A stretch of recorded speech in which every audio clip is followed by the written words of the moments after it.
मौजू है आसार क़यामत, मस्जिद अक्सा की शहादत और लाल गाय। ये तस्करा आजकल हो रहा है, तो इससे मुतालिक कुछ बातें मेरे पास, कुछ मालूमात मेरे पास है, मैं आपके सामने पेश करना चाहता हूँ। असल बात यह है कि हमारे मुसलमानों में या इस्लाम में या हमारे अक़ीदे में आसार क़यामत को दो हिस्सों में तकसीम किया गया है। दो हिस्सों में से एक हिस्सा वो है कि जिसमें स्मॉल इंडिकेशंस यानी छोटी अलामात ज़ाहिर होंगी, इससे पता चलेगा कि हम क़यामत की तरफ बढ़ रहे हैं। दूसरी लार्ज इंडिकेशंस हैं यानी बड़ी अलामात हैं, जिससे पता चलेगा कि हम क़यामत की तरफ बढ़ रहे हैं। वैसे तो मोमिन जब इस दुनिया से रुखसत होता है, किसी का इंतकाल होता है, तो उसके लिए तो क़यामत का आगाज़ हो गया जब मौत का फ़रिश्ता सामने आ गया। लेकिन यहाँ बात हो रही है उस इवेंट की जिसे हम क़यामत का दिन कहते हैं। क़यामत के दिन के या क़यामत आने के जो स्मॉल इंडिकेशंस हैं, छोटी अलामात हैं, उसमें यह है कि ज़िना आम हो जाएगा, माँ बाप का अदब ख़त्म हो जाएगा, ज़मीन से जो गल्ला है अनाज उगना वो कम और बाद में बिल्कुल ख़त्म हो जाएगा, कहत आना शुरू हो जाएगा, आसमान से बारिशें बरसना कम हो जाएंगी और बाद में बिल्कुल ही बारिशें बरसना बंद हो जाएंगी। फिर ये कि जंगें शुरू हो जाएंगी। इस तरह की अलामत जब आना शुरू हो जाएं या ऐसे हालात हो जाएं दुनिया में, तो समझ लें कि क़यामत आने वाली है। इसके छोटी अलामत स्मॉल इंडिकेशंस का स्टार्ट हो गया, आगाज़ हो गया है। बड़ी अलामत में इमाम मेहदी का आना, हज़रत ईसा का दोबारा ज़हूर होना, या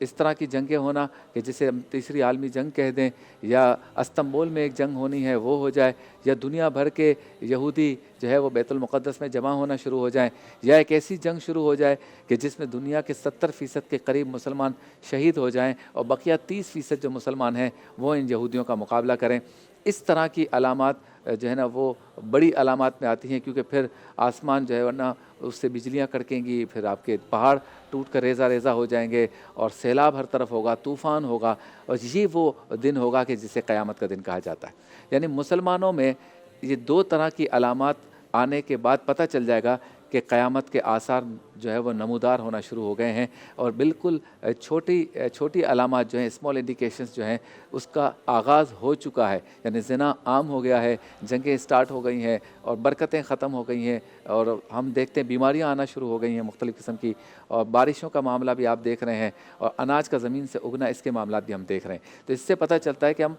क़यामत के आसार की तरफ बढ़ रहे हैं। लेकिन दूसरी तरफ कि यहूदियों के एक ग्रोह की किताबों में ये लिखा है कि हम बैतुल मुक़द्दस में सारे जमा हो जाएंगे और मस्जिद अक्सा को शहीद कर देंगे, तो फिर हमारे लिए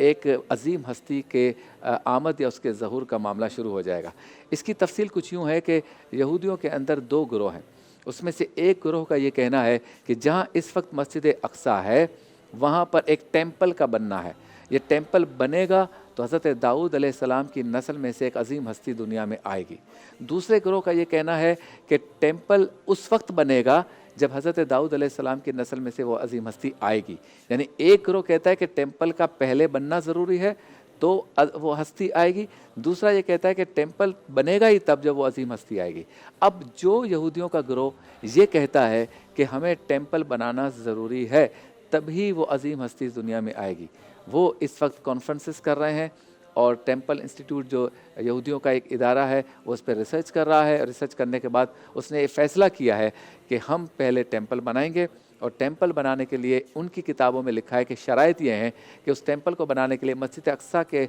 अतराफ़ में जो दीवार है उस दीवार को क्रॉस करना है, और उनका ये अक़ीदा है कि इसको क्रॉस कर वही कर सकते हैं जिनके जिस्म पर लाल गाय की जली हुई राख लगी हुई हो। अब ये लाल गाय का क्या किस्सा है, इनकी किताबों में लिखा है कि ऐसी 5 या 10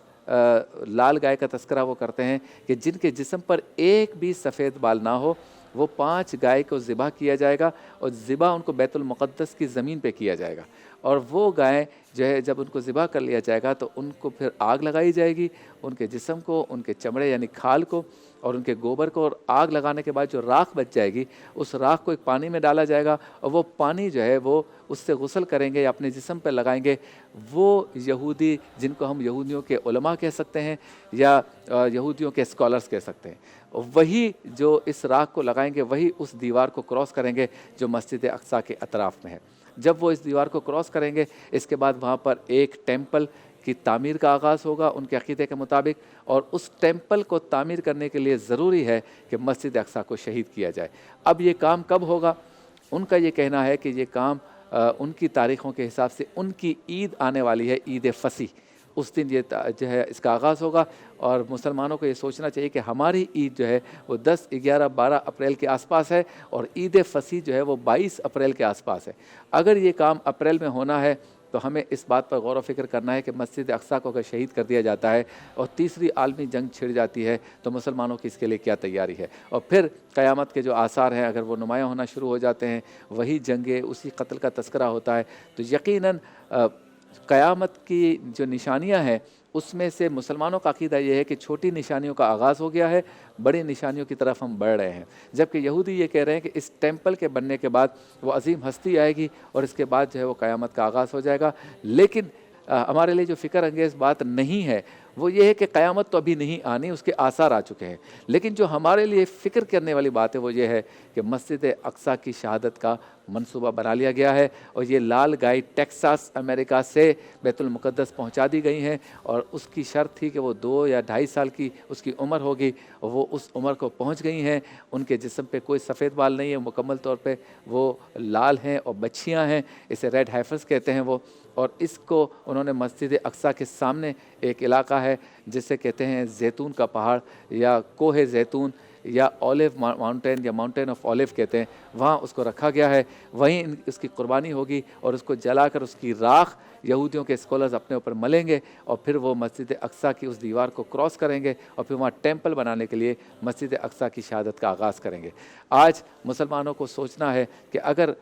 یہ کام کئی سال کے بعد نہیں، کئی 100 سال کے بعد نہیں، 5-10 سال کے بعد نہیں، اگر یہ کام ہو جاتا ہے منصوبے کے مطابق تو ہماری تیاری کیا ہے؟ مسجد اقصیٰ کے اطراف میں جو اس وقت جنگ چھیڑی گئی اور اتنے ہزار مسلمان مارے گئے، ہم نے اس میں کیا کیا؟ جو غزہ کے اندر ہوا، جو بیت المقدس کے دوسری طرف ہوا، جو فلسطین میں ہوا، اس پر ہم نے کیا کر لیا؟ تو کیا ہماری اس کے لیے تیاری ہے؟ اگر نہیں ہے تو اس پہ مسلم حکمرانوں کو سوچنا چاہیے کہ ہمیں ایک لاہ عمل اختیار کرنا چاہیے کہ ہم اتنے بڑے چیلنج کا سامنا کرنے کے لیے کس حد تک تیار ہیں۔ اللہ تعالیٰ مسلمانوں کے حال پر رحم فرمائے۔